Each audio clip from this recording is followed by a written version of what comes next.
The 1944 steel cent and the rarest penny error of WWII. Hey everyone, and welcome back to Coin Quest. Today, we're taking a trip back in time to a pivotal year in American history, 1944.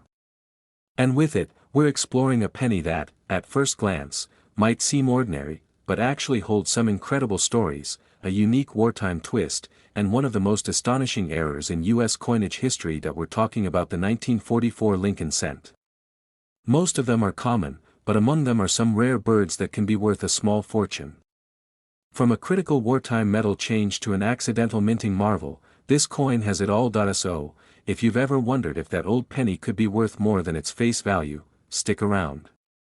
We're going to dive into the history, the key varieties to look for, how to identify them, and we'll even reveal some jaw-dropping auction results that will make you want to scour every old coin jar you can find. To understand the 1944 cent, we need to understand the world it was minted in. World War II was raging, and the United States was fully engaged in the war effort. This meant a massive demand for strategic metals.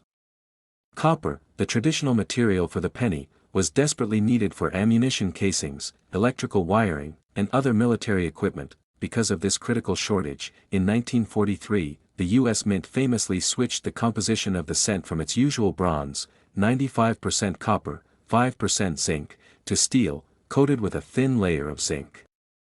These steel cents, or silver pennies, were a temporary measure, and while fascinating in their own right, they quickly caused problems. They were often mistaken for dimes, they rusted easily, and vending machines couldn't recognize them. By 1944, the mint needed a change again. They wanted to go back to copper, but with the war still on, pure copper was still scarce. So, they found a solution. They used reclaimed copper from spent shell casings, mixed with a small amount of zinc. This meant the 1944 cents were once again bronze, much like their pre-1943 counterparts, though sometimes with a slightly different hue due to the recycled metal. Most 1944 bronze cents are very common and are worth only a few cents.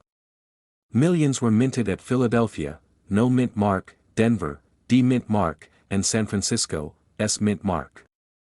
However, there's one monumental exception that makes the 1944 cent legendary in coin collecting. What if I told you that amidst the billions of bronze cents struck in 1944, a handful of pennies were accidentally struck on the wrong planchets, the steel planchets meant for 1943 pennies? This is where the true rarity and excitement for the 1944 cent come in. The 1944 steel cent is one of the most famous and valuable error coins in all of American numismatics. These coins are practically identical to the 1943 steel cents, but they bear the 1944 date. How did this happen? It's believed that a few leftover 1943 steel planchets became mixed in with the new bronze planchets at the mint, somehow making their way through the coining presses. Only a tiny number are known to exist, perhaps fewer than 50 across all three mints combined, with the D Mint Mark Denver examples being the rarest. How to spot a 1944 steel cent? Color: it will be silver gray, not reddish brown like a normal 1944 cent magnet test. A genuine 1944 steel cent will stick to a magnet, just like the 1943 steel cents. A bronze 1944 cent will not. While not always practical, a steel cent weighs 2.7 grams, while a bronze cent weighs 3.11 grams. Crucial warning: be extremely careful. There are many counterfeits out there. Some people try to alter 1943 steel cents to look like 1944 by changing the date, or they plate regular 1944 bronze cents with zinc. Always buy from a reputable dealer and look for coins certified by professional grading services like PCGS or NGC. Besides the incredibly rare 1944 steel cents, are there other valuable varieties for the 1944 cent?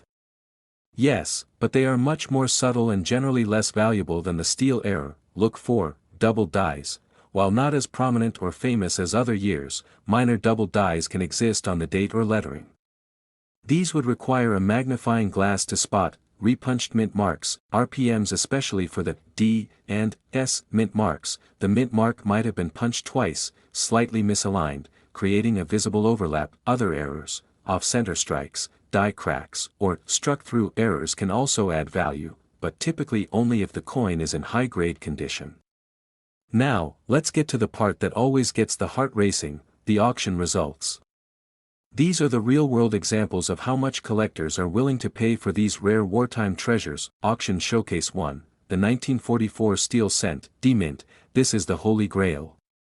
Only a handful of 1944 D steel cents are known. One of these incredible rarities, certified by PCGS at a respectable -58 Australian dollars, about uncirculated, sold at a major auction in 2021 for an astounding $182,125. Imagine finding that in your change. It's one of the most iconic era coins and commands prices that put it among the elite. Auction Showcase 2, the 1944 steel cent, S-Mint. The San Francisco Mint also produced a few of these accidental steel cents. An MS-63, Mint State, graded 1944 S steel cent sold for $115,000 in a 2013 auction. Another example, graded MS-62, sold for $84,000 in 2022. These are not everyday finds, of course. For the vast majority of 1944 cents you encounter, they will be the common bronze variety. However, even a high-grade common 1944 bronze cent can have some value. For example, a 1944 D or 1944 S bronze cent in perfect mint state, MS 67 or higher, can sell for a few $100s, especially if it has full original red luster. So, there you have it. The 1944 Lincoln cent, a coin with a fascinating wartime history, and the potential for an incredibly rare and valuable era. The next time you come across a penny from 1944, don't just dismiss it. Pick it up, give it a closer look, and remember to grab that magnet. You never know, you might just be holding a $250,000 piece of history. Thank you for joining me on this coin quest. If you learned something new or enjoyed this deep dive, please hit that like button, subscribe to the channel, and let me know in the comments if you've ever found a valuable era coin.